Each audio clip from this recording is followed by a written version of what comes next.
O Pântano e o Corvo, escrito por Maicon Guedes. É difícil dizer o que eu mais temia naquele horrendo dia. Talvez a guerra, responsável pelas dezenas de corpos destroçados ao meu redor. Talvez o pântano, frio e pacato como um cadáver, evaporando o gélido aroma de morte iminente. Talvez o medo de morrer por um tiro, uma explosão, gangrena. Ou talvez fosse o corvo, maldita ave de crocito ensurdecedor, que movimentava a escuridão de penas feito uma sombra do além, destacando-se ao longe, na nébula sinistra. Diabólica ave de olhos infernais.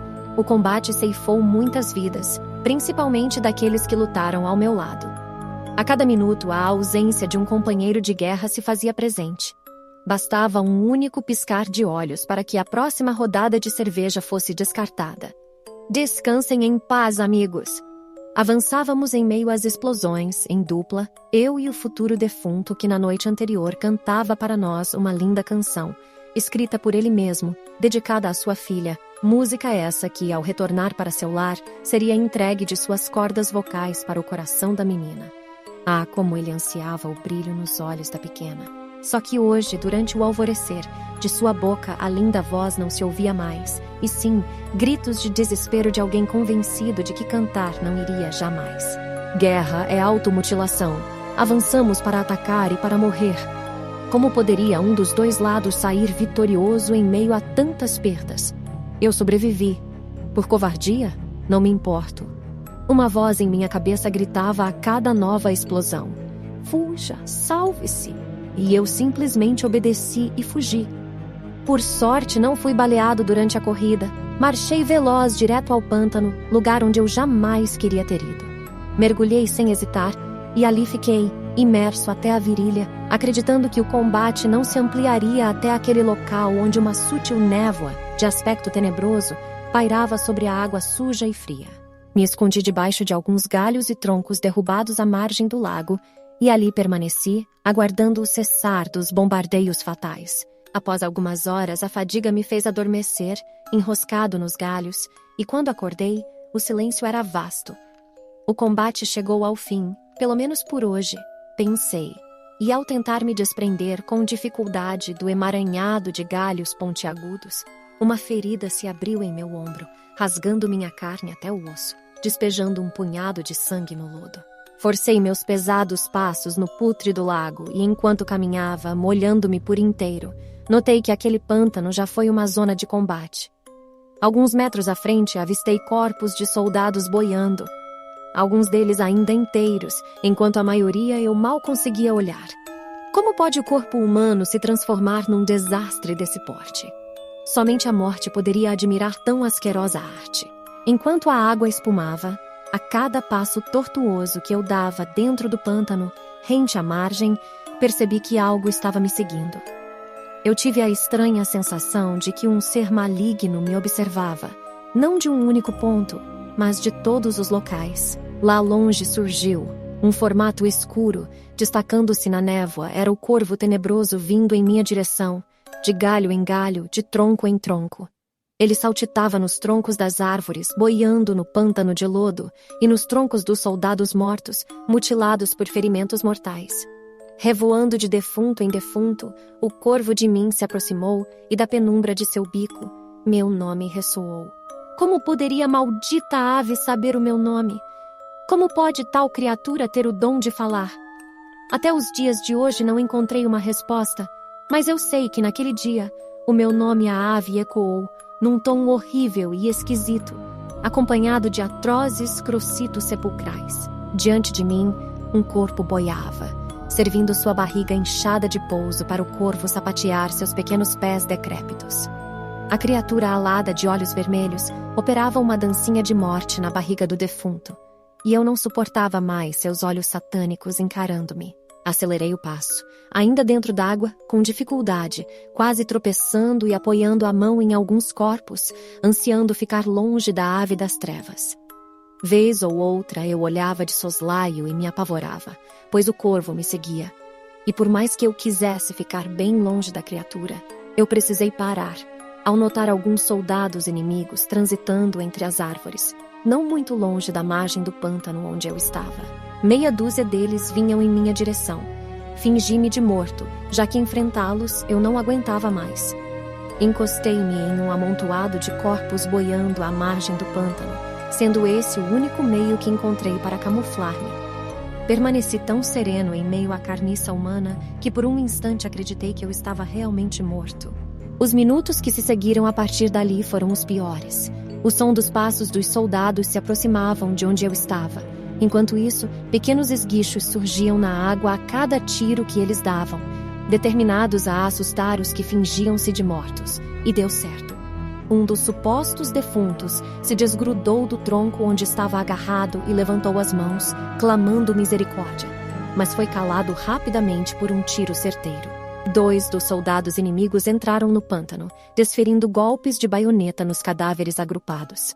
Oh, como era perturbador fingir a própria morte, enquanto ela, a própria, sem fingimento, exercia seu ofício ao meu redor, e saber que em questão de minutos ou segundos seria meu corpo a estar sendo perfurado e eu seria desmascarado de minha mórbida atuação de funéreas peças teatrais. A cada 5 corpos supostamente mortos boiando no pântano, um gritava ao ser espetado, e logo seria a minha vez. A ferida em meu ombro pulsava muito, parecia ter vida própria, como se fosse saltar e se desmembrar do resto do meu corpo. A situação piorava a cada segundo e tudo me incomodava. A ferida pulsando, a garganta arranhando e instigando-me a tossir, os zumbidos de moscas em meus ouvidos, a ânsia de vômito, coceira, os calafrios devido ao pântano frio e o glacial nevoeiro, os gritos dos poucos soldados vivos perfurados ao meu redor e, claro, o corvo, maldito corvo.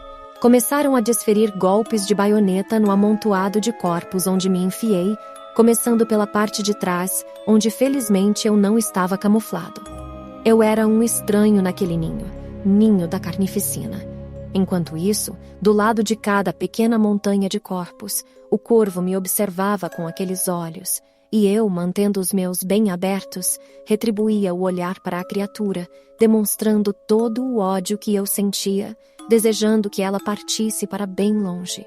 Pensava eu, enquanto encarava o ser nefasto. Sei de onde vens, criatura. Carregue contigo o clima soturno e para o inferno retorne, ave de mau agouro, atravesse logo esses portais. Num único salto, a ave que me observava de cima da ponta de um canhão, que estava afundado no pântano, pousou bruscamente num defunto boiando próximo a mim. A força do impacto cometido pelo corvo, assim que ele pousou no tórax do cadáver, fez com que o pútrido soldado viesse boiando em minha direção, encostando sua cabeça em minha coxa. E ali o morto permaneceu, fitando-me com os olhos arregalados e assustados, como se tentasse gritar por socorro mesmo depois de morto. Saltitando, o corvo se aproximou do rosto do defunto e, antes de abocanhar o olho do pobre infeliz, a criatura me encarou de forma maléfica, como se estivesse caçoando de mim.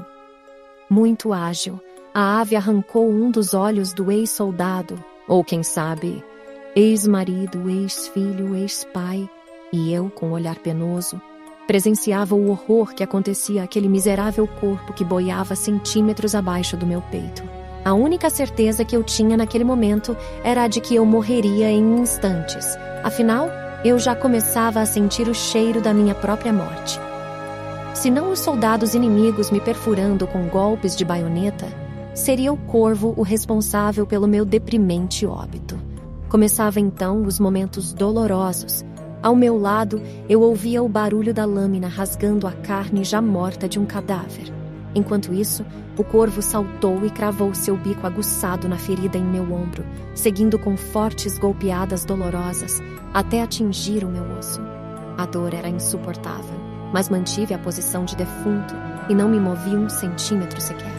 Da ferida, o sangue esguichava, como as lavas dançantes de um vulcão, colorindo toda a minha face de um vermelho intenso e vivo. Fechei os olhos e aguardei meu finamento. Naquele momento, não suportando mais a dor, eu clamava a Deus, ao diabo, ou qualquer outra entidade, que eu desmaiasse para não experienciar mais a angustiante profanação que acontecia ao meu corpo. Aguentei ao máximo e não demorou muito para que eu pudesse abrir novamente meus olhos. Quando notei, lá estavam, distantes de mim, os 2 soldados inimigos caminhando rente à margem do pântano, prestes a deixarem o lago de carnificina para irem embora. E o corvo, aquele maldito corvo. Bem, nenhum sinal da criatura. O corvo se foi, assim como os soldados inimigos se foram, assim como se foram também a vida dos que permanecerão mergulhados no mausoléu de lodo. Só há uma explicação para a minha sobrevivência.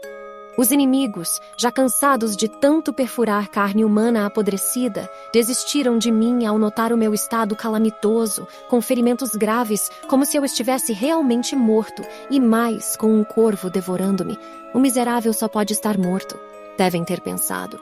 Assim eu sobrevivi à guerra, indo de encontro, horas mais tarde, aos poucos companheiros sobreviventes daquele combate.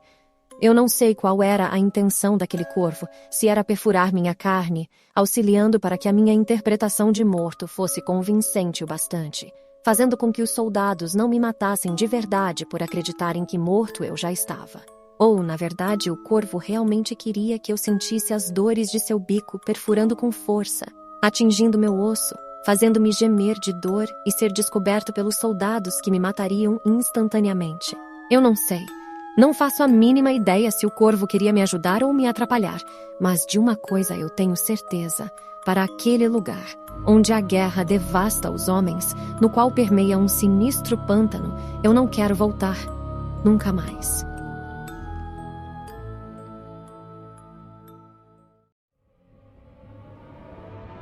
Se você gostou do vídeo, se inscreva e deixe o seu like. Você também pode contribuir para o canal doando um Pix de qualquer valor para o e-mail ajudaterror@gmail.com. Obrigado e até a próxima.